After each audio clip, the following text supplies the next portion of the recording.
72 సంవత్సరాల భారత రాజకీయ చరిత్రను తిరగరాసి ఎన్నో ఒడిదుడుకులను ఎదుర్కొని టీ అమ్ముకునే వ్యక్తి నుండి దేశాన్ని పాలించే శక్తిగా ఎదిగిన వ్యక్తి అయిన మన నరేంద్ర మోదీ గారి గురించి కంప్లీట్ డీటెయిల్స్ ఈ వీడియోలో తెలుసుకుందాం. నరేంద్ర మోదీ గారు 1950 సెప్టెంబర్ 17న గుజరాత్లోని మెహసానా జిల్లాలోని వాద్నగర్లో ఒక దిగువ మధ్యతరగతి కుటుంబంలో జన్మించాడు. ఈయన తల్లిదండ్రులు దామోదర్ దాస్ మోదీ, హీరాబెన్ దంపతులకు నరేంద్ర మోదీ గారు 3వ సంతానంగా జన్మించాడు. నరేంద్ర మోదీ పాఠశాల విద్యను వాద్నగర్లో ఢిల్లీ విశ్వవిద్యాలయం నుంచి, దూర విద్య ద్వారా రాజనీతి శాస్త్రంలో డిగ్రీ, గుజరాత్ విశ్వవిద్యాలయం నుంచి రాజనీతి శాస్త్రంలో పోస్ట్ గ్రాడ్యుయేషన్ పూర్తి చేశాడు. విద్యార్థి దశలోనే ఆర్ఎస్ఎస్లో చేరి వాద్నగర్లో స్వయం సేవక్గా శాఖలకు వెళ్ళేవారు. 1970లో అహ్మదాబాద్ చేరుకొని ఆర్ఎస్ఎస్లో చేరి అతి కొద్ది కాలంలోనే కీలకమైన బాధ్యతలను చేపట్టాడు. ఒక మారుమూల గ్రామంలో తేనీరు అనగా టీ అమ్మడం ద్వారా ప్రారంభమైన ఆయన జీవిత కాలక్రమంలో అనేక మలుపులు తిరిగింది. మోదీకి తన తల్లి హీరాబెన్, సోదరి వసంతితో మంచి అనుబంధం ఉంది. నరేంద్ర మోదీ గారికి 4 సోదరులు, 1 సోదరి ఉన్నారు. ఆధునిక సాంకేతిక పరిజ్ఞానాన్ని ఎక్కువ ఉపయోగిస్తుంటారు. వెంట ఎప్పుడు ల్యాప్టాప్ని ఉంచుకుంటారు. ఖరీదైన దుస్తులు ధరిస్తారు. అనేక వ్యాసాలతో పాటు 3 పుస్తకాలను కూడా రచించారు. సొంత ఆస్తి కూడబెట్టుకోలేదు. మంచి వక్త, వ్యూహకర్త అయిన మోదీ జీవితంలో చాలా భాగం ఇప్పటికీ రహస్యమే. సాధారణంగా ముఖ్యమంత్రులు, మంత్రులు వంటి పదవులను అధిష్ఠించిన వారి కుటుంబ సభ్యులు ఏదో ఒక విధంగా లబ్ధి పొందుతుంటారు, రాజకీయాల్లోకి వస్తూ ఉంటారు. కానీ మోదీ కుటుంబం ఇందుకు పూర్తి విరుద్ధం. ఆయన సోదరులు, సోదరీమణులు జీవితం ఎవరిది వారిదే. తండ్రి దామోదర్ దాస్ మరణించగా తల్లి హీరాబెన్ మోదీ ఇటీవలే 2022 డిసెంబర్ 30వ తేదీన మరణించారు. తన తల్లి అంటే మోదీ గారికి ఎంతో ఇష్టం అవ్వటంతో తల్లి మరణించడంతో మోదీ గారు ఎంతో బాధపడ్డారు. నరేంద్ర మోదీ బాలుడిగా ఉన్న సమయంలోనే గుజరాత్ రాష్ట్రంలో అప్పుడే బలపడుతున్న ఆర్ఎస్ఎస్ సంస్థను గుజరాత్ గ్రామీణ ప్రాంతాల్లో విస్తరణకు వచ్చిన వకీల్ సాబ్గా ప్రసిద్ధిగాంచిన లక్ష్మణ్ రావు ఇనాందార్ ద్వారా ప్రారంభమైన వాద్నగర్ శాఖలో స్వయం సేవక్గా ప్రవేశించాడు. మోదీ ఉన్నత పాఠశాల విద్యను పూర్తి చేసి 17 ఏళ్ల వయసులోనే దేశ పర్యటన నిమిత్తం ఇల్లు వదిలి మధ్యప్రదేశ్, ఉత్తరప్రదేశ్, బీహార్ రాష్ట్రాల మీదుగా పశ్చిమ బెంగాల్లోని కలకత్తా, డార్జిలింగ్ వరకు వెళ్ళాడు.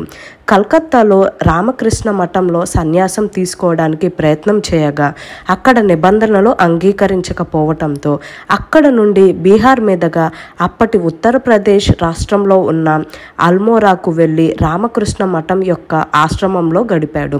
అలాగా 17 నుంచి 20 ఏళ్ల వయసులో ఉత్తర భారతంలో ముఖ్యమైన ప్రాంతాల్లో పర్యటించి అక్కడ పరిస్థితులను ఆకలింపు చేసుకున్నాడు.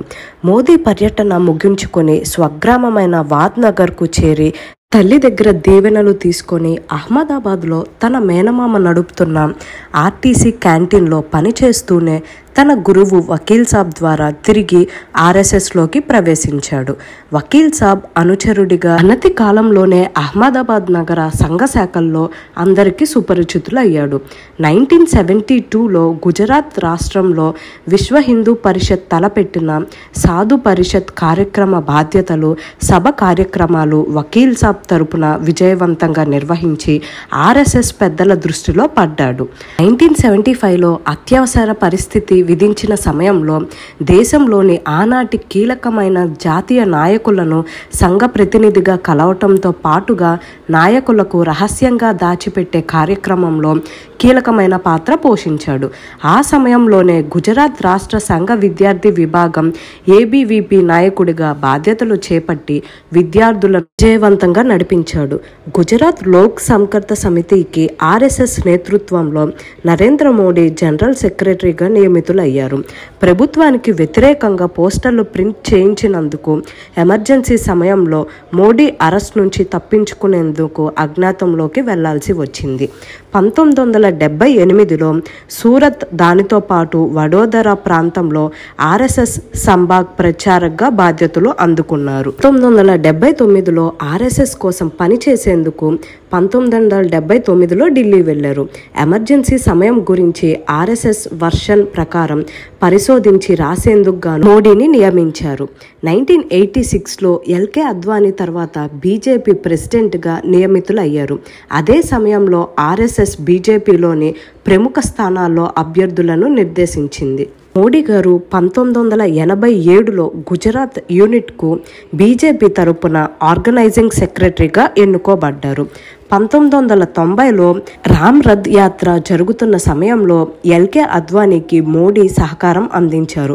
మురళీ మనోహర్ జోషి ఏక్తా యాత్రలోనూ కూడా మోదీ సహకరించారు. 1995లో బీజేపీ నేషనల్ సెక్రటరీగా ఎన్నుకోబడి న్యూఢిల్లీకి బదిలీ అయ్యారు. ఆ తర్వాత హర్యానా, హిమాచల్ ప్రదేశ్ ఎన్నికల క్యాంపెయిన్లో ప్రధాన పాత్ర వహించారు. 1996లో బీజేపీ జనరల్ సెక్రటరీగా పదోన్నతి పొందారు. 2001వ సంవత్సరం మోడీ గారికి ఒక టర్నింగ్ పాయింట్ లాంటిది. ఎందుకంటే ఆ టైంలో కేశుభాయ్ పటేల్ ఆరోగ్యం మందగించడంతో గుజరాత్ అసెంబ్లీ సీట్లలో బీజేపీ బలహీనపడే విధంగా కనిపించింది. ఆ పరిస్థితుల్లో బీజేపీ జాతీయ నాయకత్వాన్ని పటేల్ స్థానానికి బదులుగా నరేంద్ర మోదీకి అప్పగించారు. దానితో గుజరాత్ ముఖ్యమంత్రిగా 2001 అక్టోబర్ 7న మోడీ ప్రమాణ స్వీకారం చేశారు. 2002 ఫిబ్రవరి 24న రాజ్కోట్ నియోజకవర్గం నుంచి గెలుపొందారు. అదే స్థానంలో పోటీ చేసిన కాంగ్రెస్ అభ్యర్థిని 14,728 ఓట్లతో ఓడించారు. 2002లో అసెంబ్లీ ఎన్నికలకు మణినగర్ నుంచి పోటీ చేసి గెలుపొందారు. కాంగ్రెస్ తరపున బరిలోకి దిగిన ఓజా యాతిన్ బాయ్ నరేంద్ర కుమార్ను 38,256 ఓట్లతో ఓడించారు. దాంతో రెండోసారి గుజరాత్ ముఖ్యమంత్రిగా పదవిని చేపట్టారు. 2007 డిసెంబర్ 23న మోడీ మూడోసారి ముఖ్యమంత్రిగా ప్రమాణ స్వీకారం చేసి 20 డిసెంబర్ 2012 వరకు కొనసాగారు. ఈసారి కూడా మణినగర్ నుంచి గెలుపొంది కాంగ్రెస్ అభ్యర్థి దిన్షా పటేల్ను ఓడించారు. 2014లో నరేంద్ర మోడీ 14వ ప్రధానిగా ఎన్నికయ్యి ప్రస్తుత ప్రధానమంత్రిగా కొనసాగుతున్నారు. 26 మే 2014న మోడీ ప్రధానిగా బాధ్యతలు స్వీకరించారు. భారతదేశానికి స్వతంత్రం వచ్చిన తర్వాత జన్మించిన వారిలో ప్రధానిగా ఎన్నికైన ప్రథముడు నరేంద్ర మోడీనే. 2019లో జరిగిన సార్వత్రిక ఎన్నికల్లో ప్రధాని మోడీ తన నేతృత్వంలో NDA ప్రభుత్వాన్ని తిరిగి అధికారంలోకి తీసుకురావడంలో కీలక పాత్ర పోషించారు. అనంతరం రెండోసారి దేశ ప్రధానిగా ప్రమాణ స్వీకారం చేశారు. నరేంద్ర మోదీ గారు ప్రముఖ ఇంగ్లీష్ మీడియా ఇండియా టుడే నిర్వహించిన సర్వే ప్రకారం 2007వ సంవత్సరంలో అత్యుత్తమ ముఖ్యమంత్రిగా ఎన్నికయ్యారు. ఈ నేపథ్యంలోనే time magazine Asia edition cover పేజ్పై స్థానం దక్కించుకొని అరుదైన గౌరవాన్ని పొందారు. 2014వ సంవత్సరంలో CSN IBN నెట్వర్క్ చేతుల మీదుగా Indian of the year award అందుకున్నారు.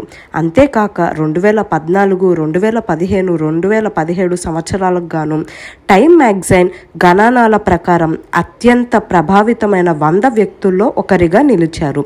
టైమ్ మ్యాగజైన్ నిర్వహించిన రీడర్ పోల్ ఆధారంగా పర్సన్ ఆఫ్ ది ఇయర్గా 2014లో ఎన్నికయ్యారు. 2014 సంవత్సరంలో ఫోర్బ్స్ మ్యాగజైన్ ప్రపంచంలోనే 15వ అత్యంత శక్తివంతమైన వ్యక్తిగా స్థానం దక్కించుకున్నారు.